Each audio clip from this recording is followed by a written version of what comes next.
HW Media.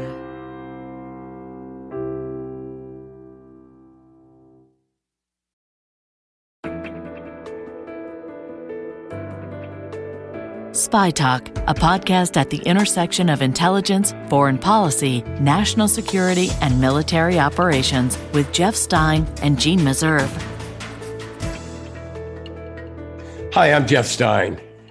And I'm Jean Meserve. We're devoting the entire Spy Talk podcast this week to my interview with Leon Panetta. He's had an extraordinarily broad and deep career in Washington, first as a congressman, later as a budget director in the White House, chief of staff to President Clinton, and of course, CIA director and secretary of defense. And you guys cover the globe in this conversation, from Afghanistan to Iran, China, Russia, cyber, election interference. You talked about it all. Yeah, there was a lot of stuff in that 55 minutes. Of course, the pinnacle of his career was the elimination of Osama Bin Laden in May 2011. But there were failures on his watch too, as he admits, in Afghanistan and in diagnosing correctly the Arab Spring. In any event, I started with a question that put him back on his heels a little bit. Welcome, Secretary Panetta. It's such a great pleasure to have you aboard here for our 5th Spy Talk podcast. Let's get right to it. The current CIA director, Bill Burns, has written that his greatest professional and moral regret was not doing more to stop President Bush from invading Iraq in 2003, when he was a senior State Department official. What's your greatest regret? Do you regret supporting, for example, President Obama's decision to send 30,000 more troops to Afghanistan in 2009? That hasn't turned out too well. Well, you generally go through a number of challenges in each administration I've been a part of, whether it's the Clinton administration or whether it's the Obama administration. Generally, I really believe that whether it was President Clinton or President Obama, that both of them in the end tried to make decisions that they felt were in the interest of the country. And whether you agree or disagree with them, in the end, I really think that they did what they thought was the right thing to do. Having said that, obviously, we made a couple of mistakes that I have always stuck in my mind. One is, frankly, with the Arab Spring. The Arab Spring happened. There were a lot of demonstrations. A lot of young people were taking to the streets, and it was a tremendous opportunity to really try to do some good in that part of the world.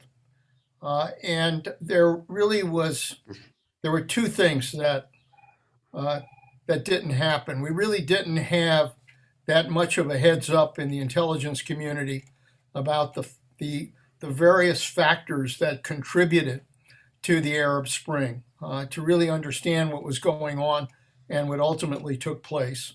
Wait, now, are you saying that the intelligence community, which we spend untold billions on, didn't know what was going on in Egypt, in Tunisia, Libya, elsewhere? Look, obviously, our people on the ground were aware of what was happening, but to kind of step back and look at the Middle East as a whole, and the fact that these factors were impacting in each of these countries and creating the same dynamics that resulted in people going to the streets and wanting change in their government. And I just don't think we had a good handle on all of the factors that were at play here, whether it was social media, whether it was the economic conditions that were impacting on young people, whether it was their sense of frustration with whatever government they were dealing with. To see all of that suddenly come together, not just in Libya, not just in Yemen, not just in Egypt, not just in Syria, but all throughout the Middle East, was a very important event that took place. And I think we were not prepared, frankly, to deal with how we would respond Hmm. to what was happening. And that's something that I think we could have done a better job at. So that answer was prompted by my question of what was your greatest regret as CIA director, and I should throw in as Secretary of Defense. Are you saying we did the wrong things when the Arab Spring erupted?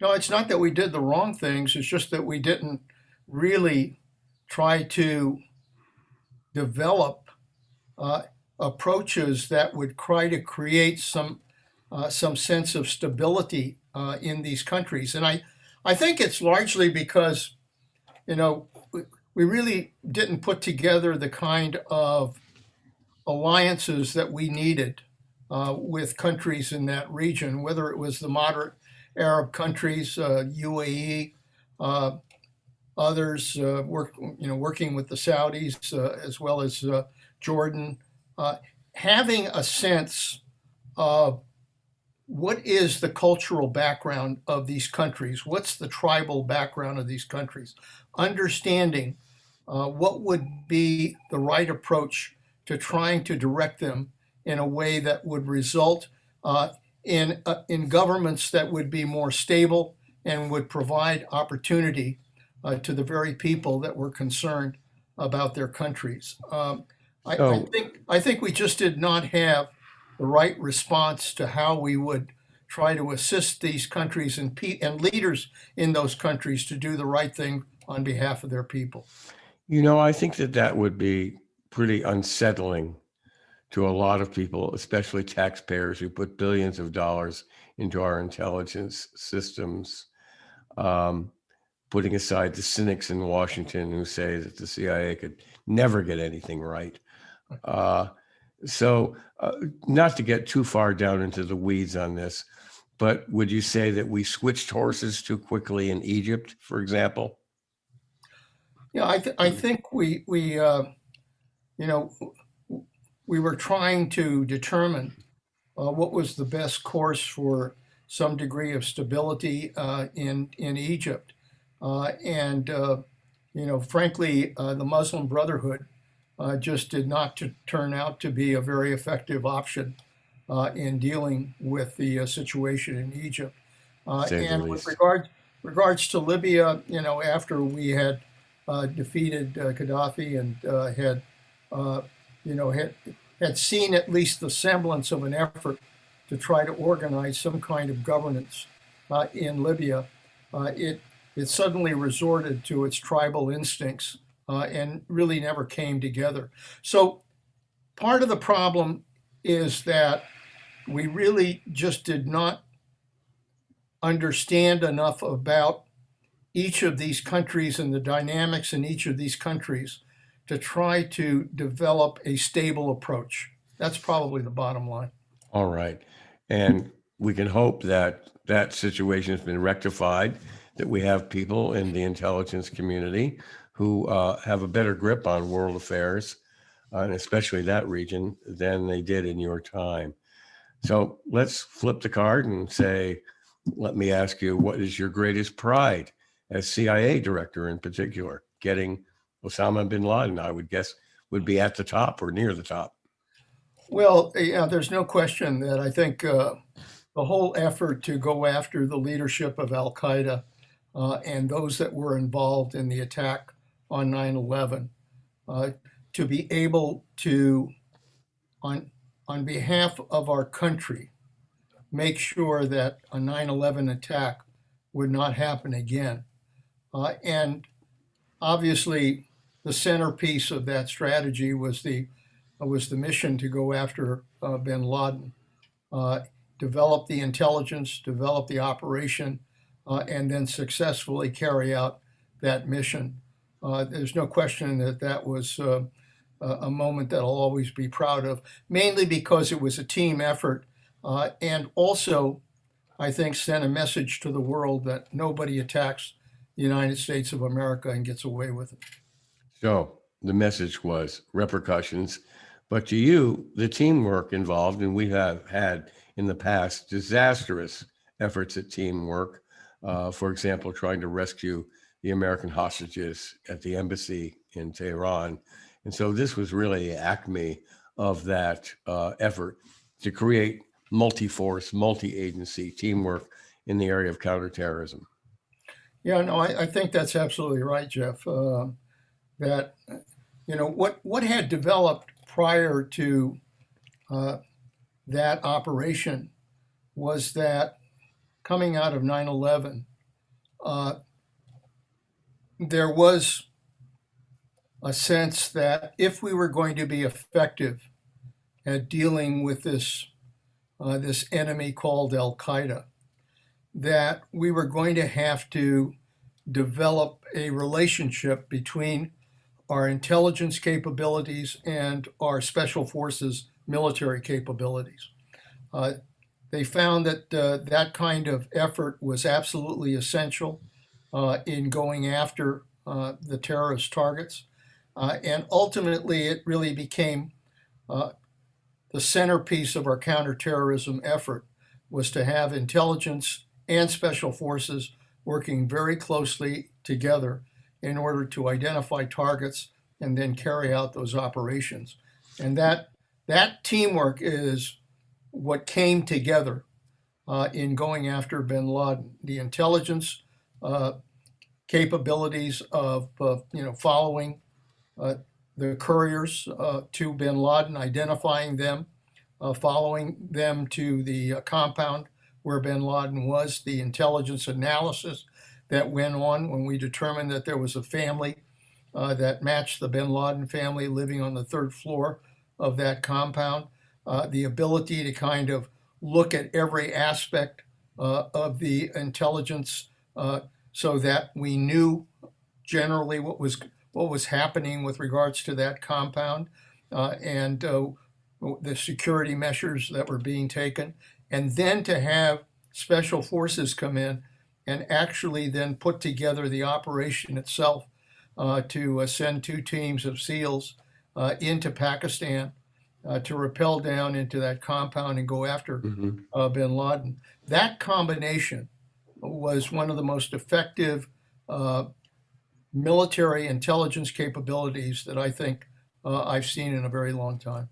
There's a new book coming out by former intelligence officials that is again going to defend the use of enhanced interrogation techniques, which is widely known as torture. You came down very firmly on the side that we don't need to engage in those kind of practices anymore. Is that correct? That's correct. When I became CIA director, on the day before I went to the office, President Obama issued an executive order that got rid of the enhanced interrogation techniques, and I think that while I understand the context that people were operating in at the time and the fear that Al Qaeda might very well have other attacks planned against the United States. Nevertheless, I agree with those in the FBI and in the military who felt that we could gather that kind of intelligence without having to resort to torture.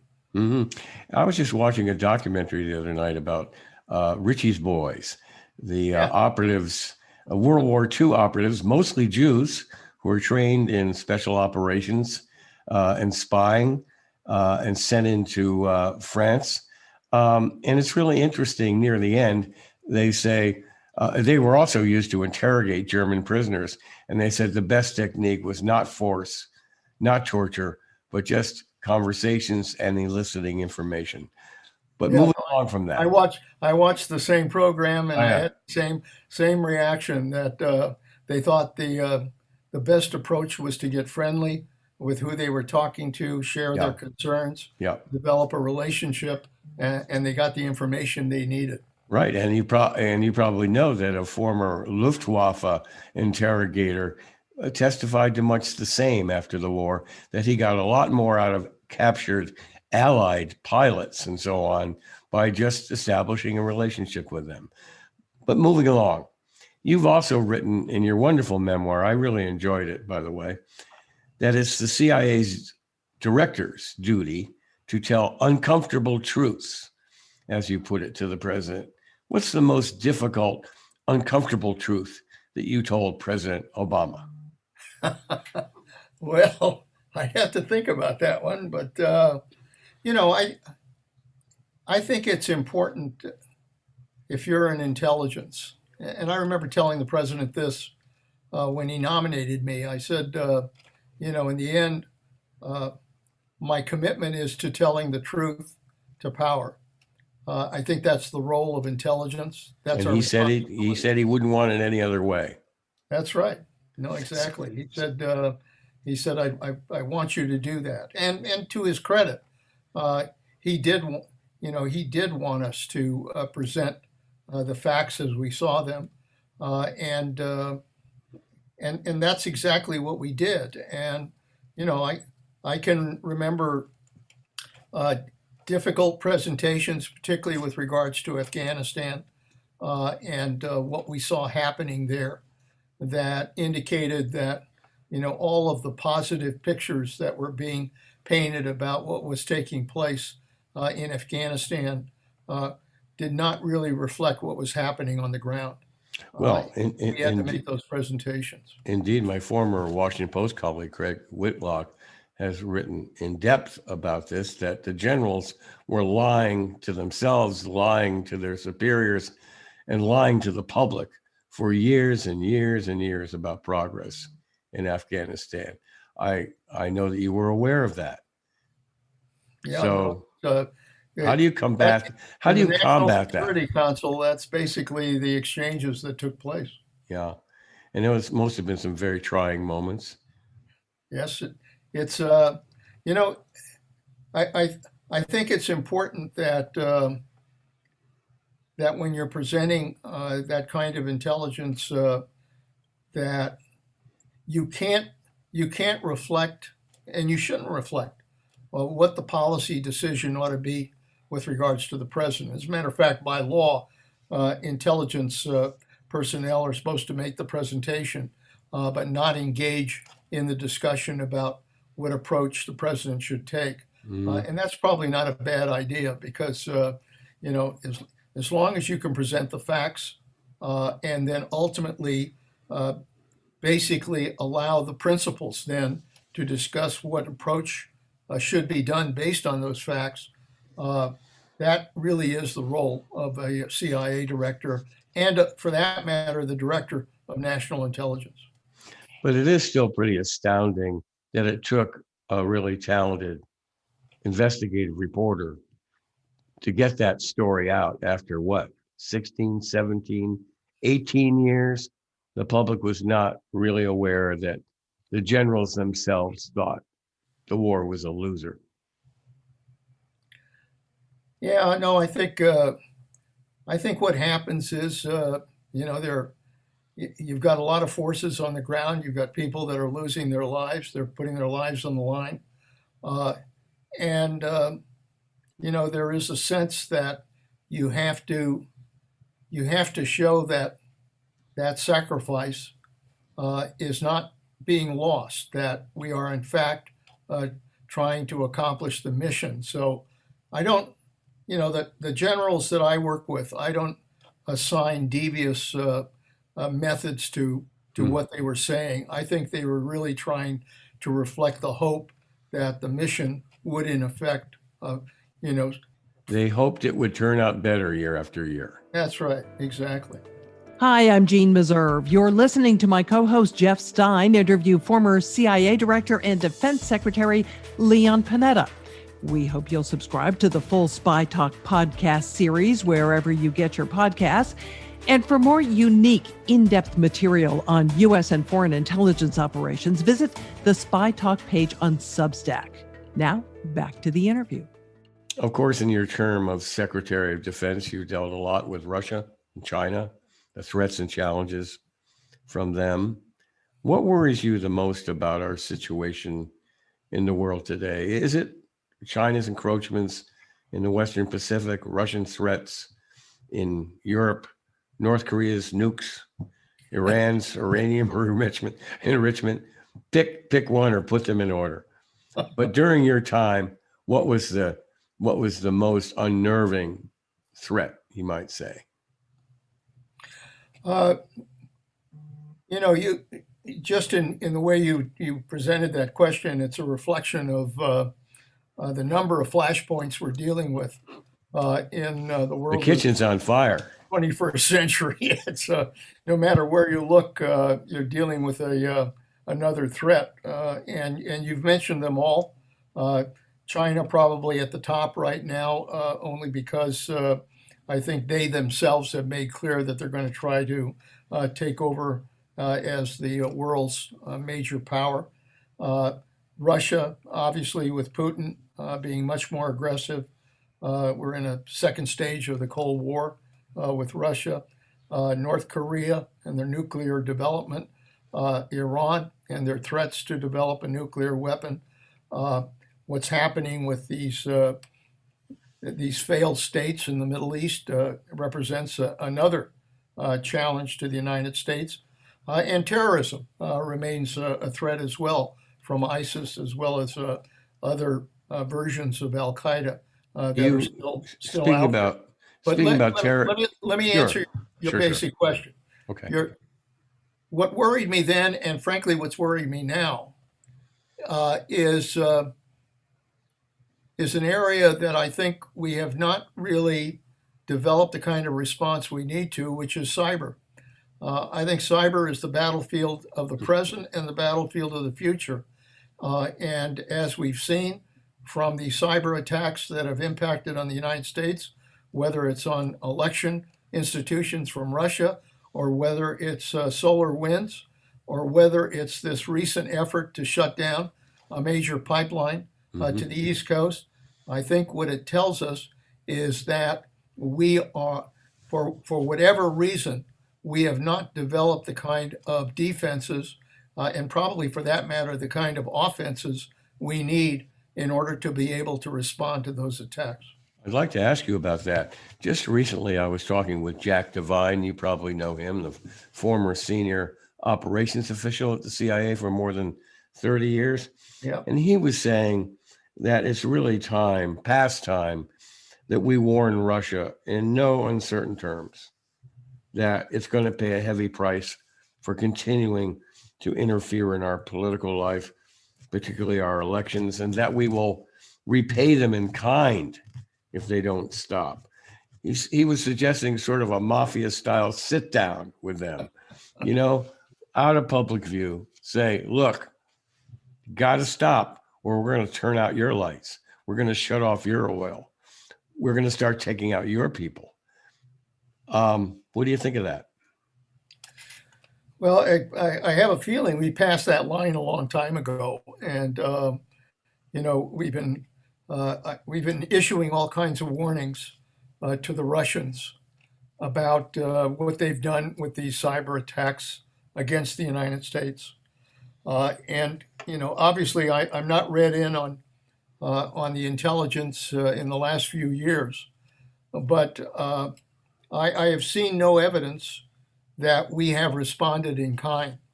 And I think that it is important when you are attacked, the way we have been by the Russians again and again, to send a signal to them that makes clear that we can do the same thing to them. I think that is an important signal that should have been sent a long time ago. It's been said that in the past, we have actually done that. We've done sort of a little wave through the screen. Hello, we're here. We've turned their lights off and on just to give them an idea that we're here and we can do the same. But as far as you know, it hasn't gone beyond that.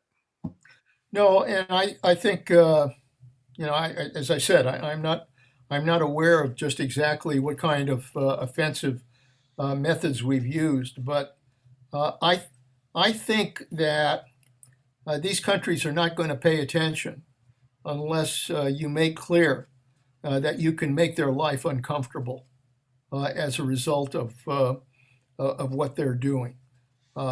They have largely undermined stability in our country by virtue of what they're doing. I have said, and I said it when I was Secretary of Defense, that my greatest fear is that we could suffer a cyber Pearl Harbor in the future that would literally cripple our country. I think what we saw happen in these last few days, where a major pipeline can be interrupted, tells us that if you use a sophisticated virus, you can probably take down our transportation systems, our chemical systems, our water systems, our power systems, our financial systems, our legislative systems. You can shut this country down. And what we have to do is not only develop better defenses to deal with that, because my greatest worry right now is that between the Chinese and the Russians, that they have placed viruses already within our infrastructure that could ultimately be activated in the future. I hope that we are doing to them some of the same things. There's been some reporting that we have been doing some of those things to them, at least tickling their wire, so to speak. Some experts worry that Russia and China will team up to attack the West. What are your thoughts on that? And did you consider that during your terms as CIA Director and Secretary of Defense? Well, there was no question that we saw China and Russia and Iran and North Korea developing their cyber capabilities and putting a larger investment in that area. And for that matter, using cyber in their various military plans. And that's something that the United States, frankly, was doing as well. The threat of China and Russia coming together and operating as a team was not present at that time. But I think as a result of these last number of years and the fact that both Russia and China read weakness on the part of the United States in terms of our response, I think it created a greater incentive for them to try and work together. Whether they can is still a question, but it nevertheless represents a potential threat for the future. Did you ever discover signs of serious Russian meddling in our elections in 2008 or 12?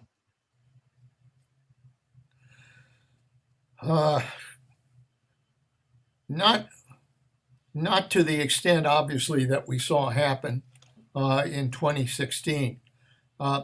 Look, I think it isn't a secret that both the United States and Russia have been trying to influence elections in various parts of the world for a long time. But obviously, cyber introduces a whole new weapon to that task. And so, did we see evidence of them trying to influence elections?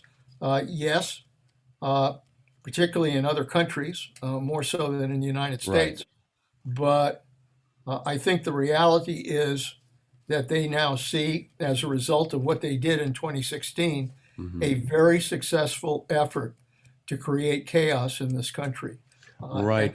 They're not going to forget that lesson. They've been trying to influence American politics since not long after the Soviet Revolution in 1917, 1918, but they never really found fertile ground here. But just to nail this down, you did detect some efforts by Moscow in the 2008 and 2012 elections. They just weren't getting any traction. Is that what you're saying? I think to put it accurately, it was not out of line from what they had tried to do in the past in terms of trying to influence some of the approaches to elections or those involved in elections.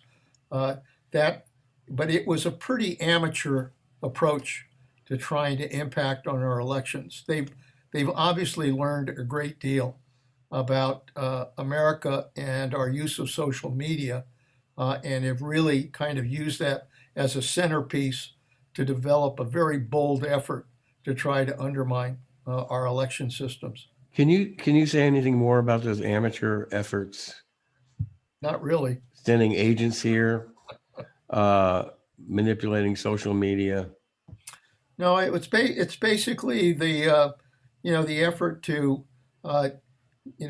use some media to try to get messages across. Try to use some influence on some of the players that are involved in elections. Try to see if you can gain a foothold with some of those individuals that are working in elections. It was really an approach that was not in any way as direct as what we've seen recently. I can imagine them really getting behind the candidacy of Sarah Palin, for example. What a way to stir chaos in our system. Well, let's turn to another sunny subject, North Korea. It's been widely reported that President Obama told incoming President Trump that his biggest problem was going to be North Korea and pay attention to it. He did, in his own way. One scenario of a conflict with North Korea has them taking out Seoul very quickly, then stopping and waiting to see if we would trade, say, Los Angeles for Pyongyang with an exchange of nuclear missiles. Did you contemplate that during your time in office at CIA or the Pentagon? Well, I mean, obviously there are all kinds of conversations that go on about possibilities, but frankly, the main focus of our concern at the time was their ability to not only develop nuclear weapons, but develop the kind of weapon that could be placed at the top of a missile and the kind of missile that would be able to attack our homeland. That was really the primary focus of our concern. And now they have them. It seems that they have missiles that can accurately, to one degree or another, strike at least the West Coast and maybe beyond that. If they were to take out Seoul, what do you think the United States action would be? Start a nuclear attack them? I think we would be forced to respond in kind, and I think that that is pretty much the approach that if they indeed tried to take out Seoul, that the next step would be to take out Pyongyang. And then the next question is, well, what happens the next day? Yeah, no, I think you've raised the issue of escalation and where it stops. And I don't. Does anybody know? I don't know that anybody really knows the answer to that. All right, another fun question: Iran and Israel. You write in quite a lively fashion about your talks with the Israelis when they were chomping at the bit to launch a unilateral attack on Iran. Your discussions with Ehud Barak, your friend, as you call him, it seems like you had a very good relationship. And you said, you guys shouldn't worry about we having your back because you can't really take out Iran's nuclear program on your own, but we can. So don't worry about it. If they get a usable nuclear weapon, we're going to take care of business. But Prime Minister Netanyahu has threatened again and again and been very militant, even speaking to our own Congress, that he's ready to take action. What's the state of play on that right now? And do you think the United States can still persuade the Israelis that there's no big win in them for unilaterally attacking Iran?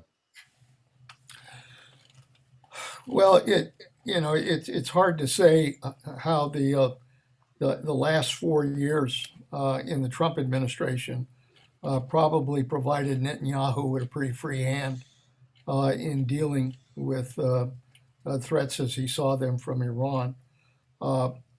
Whether or not Israel can be constrained is probably dependent on the kind of case that the United States can make. That we obviously have Israel's interests at heart. We are bound to them in terms of their defense. But at the same time, in dealing with Iran, the fundamental issue is, can we stop Iran from developing a nuclear weapon? That's the fundamental issue that we're all concerned about. And the United States shares that concern with Israel. Now, from an intelligence point of view, there have always been differences as to how fast Iran could develop that kind of weapon. And as a result of having stepped away from the agreement, the nuclear arms agreement, and allowed Iran to further enrich fuel, they probably are a hell of a lot closer to developing a nuclear weapon today than they have been in the past. Having said that, I think the case has to be made to Israel. Can we find an effective and verifiable way to restrain them from moving forward and be able to enforce that? It's in your interest as well as our interest. Is it worth that effort? And I think that's the way to kind of approach Israel, saying pretty clearly that we still have the same goal in mind. If they develop a nuclear weapon, that is unacceptable to the United States and it's unacceptable to Israel. But in trying to get them to back away from that threshold, I think that it's in Israel's interest to support the United States in this effort.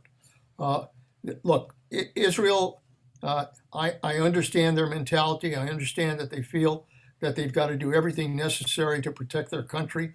I understand that. But at the same time, I think the bottom line is that if war were to break out in that part of the world, Israel would need the United States to come to their defense. And rather than force that issue, doesn't it make a hell of a lot more sense to try to see if we can find a diplomatic solution first? There seems to be a consensus now that Iranian civil authorities may not be in total control of the government. And with recent actions by the Iranian Navy, or the IRGC, the Iranian Revolutionary Guard Corps Navy, it seems that there are elements in the Iranian government that don't want a nuclear agreement either, who seem to be chomping at the bit for a conflict with Israel and the United States, which seems to be a big losing proposition, but they're going to think what they're going to think. Have you been following it closely? And is that your observation as well, that we don't really know who's speaking for the Iranians right now? Jeff, I think you've touched on what is perhaps the most volatile issue in dealing with Iran right now, is that nobody may be in charge. And if that's the case, and you continue to have these incidents that we've seen recently, in which attack ships are going after our U.S. Navy vessels, in which harassment is taking place with regards to our vessels as well, and where there seems to be an indication that the IRGC is doing their own thing, or at least elements in the IRGC are doing their own thing. Any misstep in that area could very well lead to war. I mean, that's the bottom line. And right now, I worry that if there are elements that are doing their own thing and creating these issues of harassment, what is going to happen is a misstep of some kind that is going to result in retaliation. Yeah. And that could very well have us at war with Right. There's a Iran. lot of people who think the same about U.S.-China conflict in the South China Sea. As we know from history, the Cuban Missile Crisis, the war games in 1983 in Europe almost led to a nuclear war. This can happen. This is not the stuff of Hollywood and movies. This has actually happened, that we came very close to nuclear war. And it seems like we're on tenterhooks as well in the Middle East, but even more so in a way with China, where you've got ships in the night, if you will, cruising about, challenging each other's right to be on a spot on the water. That's got to be something that keeps you up at night as well. Well, yeah, there are several important problems with China. Obviously, the South China Sea and the need to ensure that we have freedom of the seas and we maintain freedom of the seas in that area, despite their effort to militarize some of these islands in the South China Sea. That's certainly one area of friction. The other is Taiwan. The Chinese continue to be much more aggressive about threatening Taiwan, and to a large extent, the United States has made clear that that would be a very dangerous step for China to take, and could very well result in a war in Taiwan. That's an away game for us. It seems to me that they could take Taiwan. I think that's generally the consensus. It would be like taking, us taking Bermuda, in a sense. But China would pay a big price internationally for doing so. But they have their own domestic issues as well, their own hawks who are saying time is running out. And we've got to grab Taiwan now. So that's a big problem. Yeah, no, I think that that's the concern. Although, the history here of China has generally been one of always looking at the long term rather than the short term. That's right. And I think we always have to keep that in mind, that they have never tried to suddenly take a step that could very well involve war. And so I think that there will be those that will argue for that in China.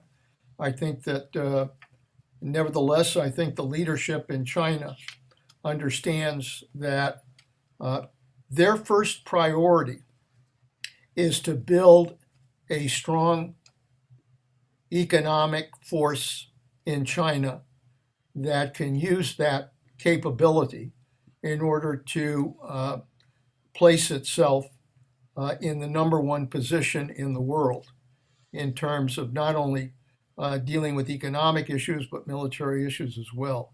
That's what they're focused on, is that long-range goal. And I think to suddenly go to war in Taiwan or go to war in the South China Sea would clearly undermine that effort, because there's no question that the United States would have to make them pay a price. My guest today is former CIA Director and Defense Secretary Leon Panetta. And going back to home now, I think everyone agrees we really have to shore up our own politics to get some sort of national consensus going. In the last few days and weeks, I think I've sensed real serious alarm growing that the Trump extremist takeover of the Republican Party presents a national security threat. After all, their rallying cry now is the big lie about the elections, that the elections were stolen. We used to be able to kind of shrug this off. It's just crazy stuff. But now it's congealing into a real powerful potential threat to our democracy. Now, in Germany, you probably know that they've announced that they've They're going to put anti-vaccination activists, some who are backed by Russia, under surveillance as a threat to their national security. Do you think that the CIA and FBI should be taking similar measures against right-wing activists and elected officials now who are undermining our democracy with lies about vaccinations and elections? They are putting into place the pieces of a blockade, you might say, to invalidate not only President Biden's election, but future elections of a Democratic president. That if this Trump-controlled Republican Party gains control of the House and the Senate, that they could invalidate the election of the next Democratic president. That's a national security issue. What should we be doing about it? Well, you've identified what I think without question is a national security issue for the United States. When we talk about national security, we always focus on military power. We always focus on diplomatic power. But the reality is that the stability of the United States, the political and economic and social stability of the United States, is critical to our national security. And what we've seen happen, particularly on January 6th, where an insurrection took place of the United States Capitol, and one that brought our democracy to a stop. The threat of that kind of domestic terrorism really does represent a threat to our security, a threat to our stability. And then if you combine that kind of domestic terrorist threat with this approach to basically telling untruths about what's happened in this country, what happened in the election, the big lie about who really got elected in November, and try to use those kinds of misstatements and untruths in order to create a political movement in this country. I think we have to be wary of what can happen to our democracy. Our democracy is fragile. I don't think we can take it for granted.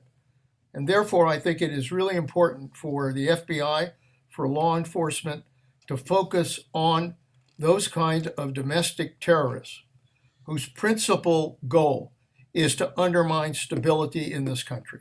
Mm-hmm. Now, separating the terrorists from the enablers is very difficult. I mean, we have battled for hundreds of years now over intrusion into the private lives of citizens, going back to the Alien and Sedition Acts under President Adams, the Watergate abuses and so on, and even some actions that President Obama took on national security grounds to investigate journalists, leaks, prosecutions, and so on.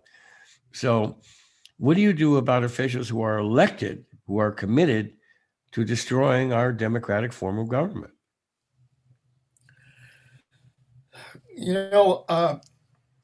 I'm often asked the question, do you have to choose between security and our freedoms? And I don't think you have to. I really don't, in our country. I think we can protect our security and at the same time protect our freedoms as well. But to do that, I think we really have to make sure that we elect leadership in this country that is committed to protecting our freedoms and our democracy and our security. I think the ultimate answer here still has to rest with the people in this country. That's the ultimate check in our democracy. And I think that there are, and I believe this with all my heart, I think the vast majority of the American people understand what's right for our country, understand the craziness that's going on today with a small element in this country, and understand that in the end, we all have a responsibility to protect our own country, to elect the right kind of leadership in our democracy, and to prosecute those who would try to undermine our stability and violate our laws. I still think that's the best approach to being able to defend our democracy. Well, maybe that worked in the past. You and I are almost the same age. We didn't have anything like Fox News to contend with growing up. But here you have, and I don't want to dwell on this forever, and I know your time is limited, but here you have a broadcasting outfit with an immense audience that is absolutely convinced that the elections were stolen and other conspiracy thinkings. They turn that into votes for candidates. And the Republican Party's actions this week to expel members who challenged that big lie speaks for itself. So we really do have a different kind of challenge. In our system, there's no way we can shut down Fox News, right? But it's poison. Well, look,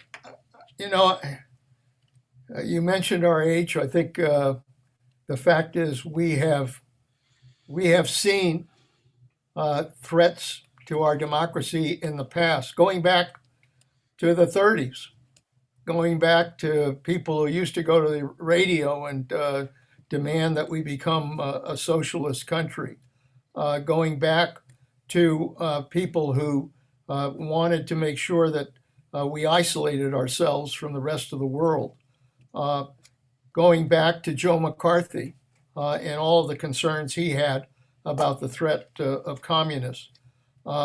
We have had those in the political arena, in the media, who have all tried to preach untruths. And ultimately, the truth wins out.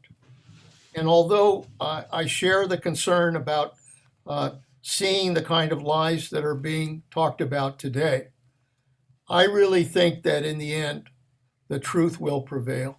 And that, this country has survived a hell of a lot in our over 200 years of existence.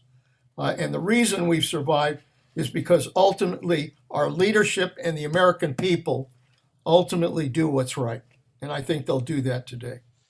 Well, I sure hope you're right. I have moments when I share your optimism and other moments when I'm pretty gloomy. Well, you're talking to us from California, and so I have to actually turn to your wonderful memoir, Worthy Fights, and read from it. The penultimate page, 466. Okay, it's a doorstopper, let's face it. You write, after decades of commuting across the country, I'm home with Sylvia, your wife, in the house my father built. The walnut grove he planted still bears fruit, and I still care for it. My sons are grown, and I have families of their own. My father never went to college. 2 of my sons are lawyers, and the other is a doctor. America's gifts to me were not ideological or partisan.